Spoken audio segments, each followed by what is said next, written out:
रुपये दे ना आईस्क्रीम खायला. तू पण कुठे त्या कंजूस डॅडींकडे पैसे मागते, इकडे ये.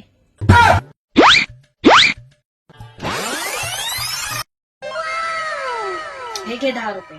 इकडे प्रतिभा, हे घे 20 रुपये. इकडे बेटा, हे घे 50 रुपये. मोठे दयाळू झाले. इकडे प्रतिभा, पप्पांची बरोबरी कोणी नाही करू शकत.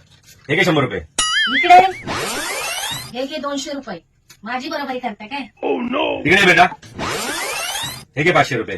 माझ्या बरोबर पंग काय? पर इकडे, हे घे 1000 रुपये. जा मज्जा कर. पर इकडे, हे घे 2000 रुपये.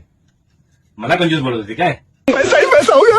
हे इकडे ग, तुला किती पैसे पाहिजे होते? 10 रुपये. हे घे 10 रुपये आणि आईस्क्रीम खा.